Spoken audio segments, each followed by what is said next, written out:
Honorable President Mukherjee,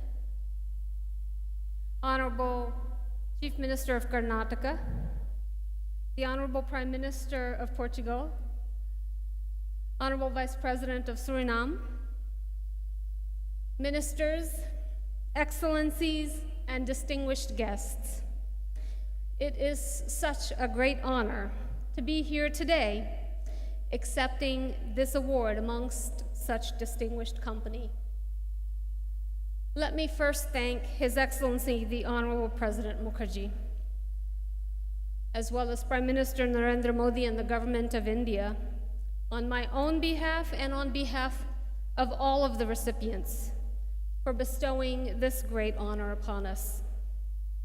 It is particularly humbling to receive this award from you, Mr. President, one of the most distinguished and decorated public servants that India has known.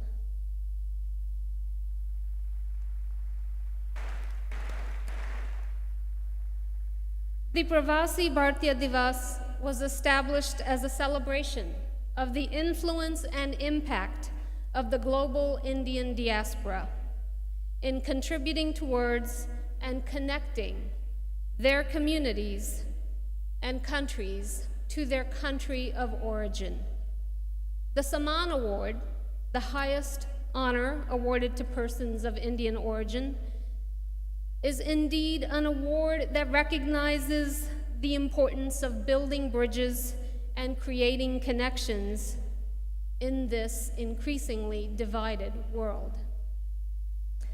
This year's recipients hail from 23 countries and include a prime minister, a vice president, members of parliament, all who have become political leaders and yet have retained strong cultural ties to India.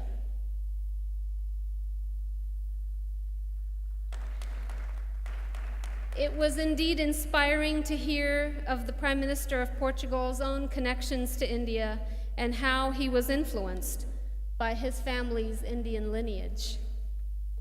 The same is true across our cultural, artistic, and civic communities. And there are award recipients tonight amongst us who are lifelong community leaders, those who have contributed to their current local communities as well as to the towns and villages where they hailed from. Leaders like Ramesh Shah of Houston and Bharat Barai of Chicago. For all of us, the journey to find our place and to make our mark has involved some struggles as we sought to establish ourselves in a new country and retain the emotional and cultural ties to our rich Indian heritage. And there were times that we, or past generations that left India, felt the anguish of leaving, as was the case for my parents. They left the small town in Gujarat, where their family and friends resided, and they left behind the world that they knew to embrace a new world, encountering new challenges and countless hardships in search of opportunity. But when Kanu and Lata Desai left India, India never left them.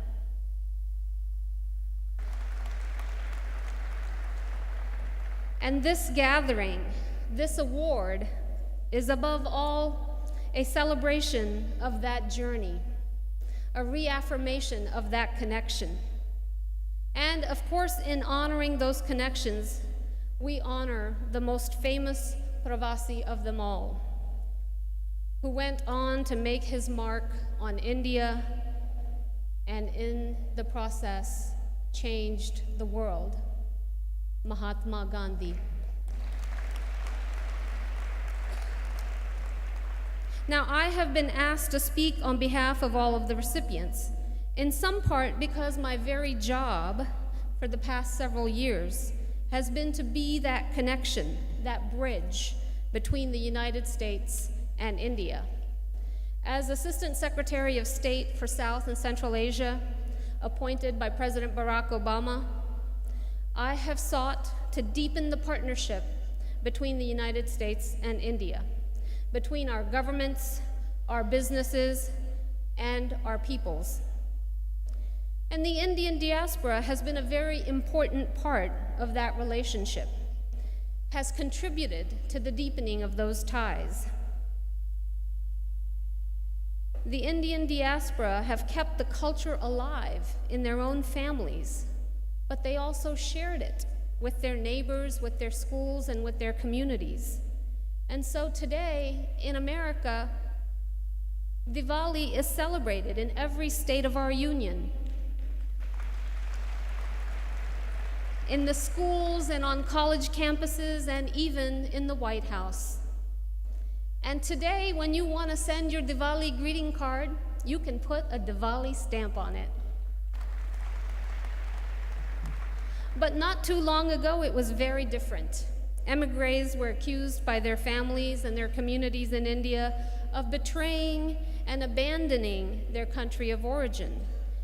And many felt pressured in their new homes to blend in, to fit in, and to hide their Indianness.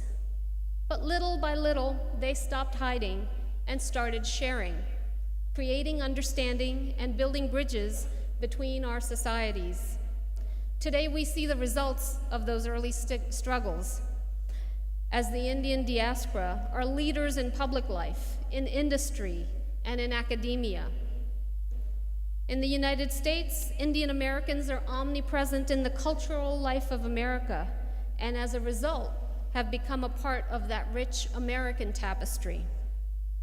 Some of the largest and most successful of American companies, Google, Microsoft, Pepsi, MasterCard, now have Indian American CEOs.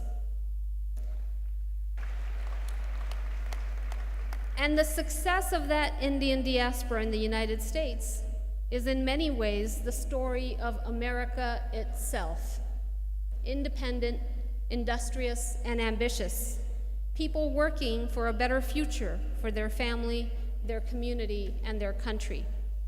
Those were the values and the goals that my parents instilled in me, and which have guided my career for the past 2 decades, and especially these past years as Assistant Secretary.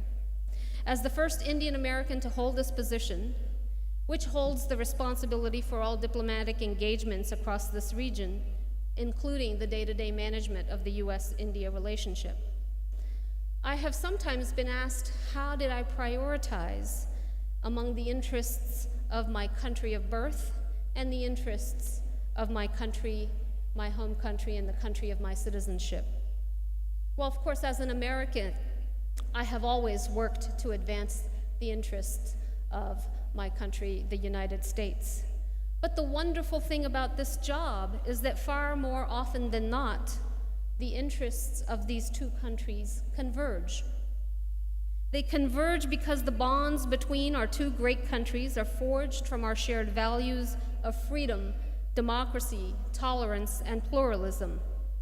These values are not only enshrined in the laws that govern our countries, but they are etched into our very souls and define us, who we are as nations and as peoples. Much has been said about the chemistry between President Obama and Prime Minister Modi. But the seeds of that relationship were sown decades ago, when a young Barack Obama soaked in the cultural influences of his Indian American roommate, and a young Narendra Modi traveled across the United States, visiting towns and communities across the country.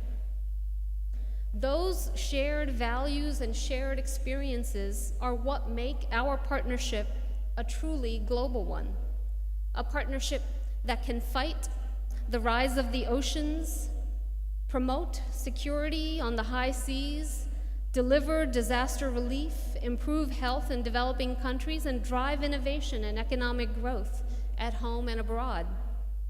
And the progress our two countries have made over the past few years across virtually every field of human endeavor has left me with great confidence and filled me with great hope that indeed the United States and India will be the defining partnership of the 21st century.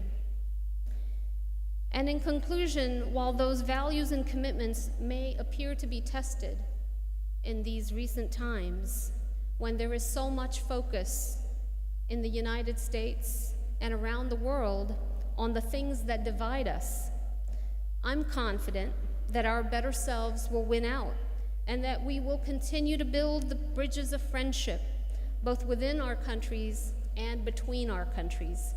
So I'm very grateful to be here today and humbled to be accepting this award with a group of people that has dedicated and sacrificed so much so that we can fulfill that sacred duty to those who will come after us. Thank you very much.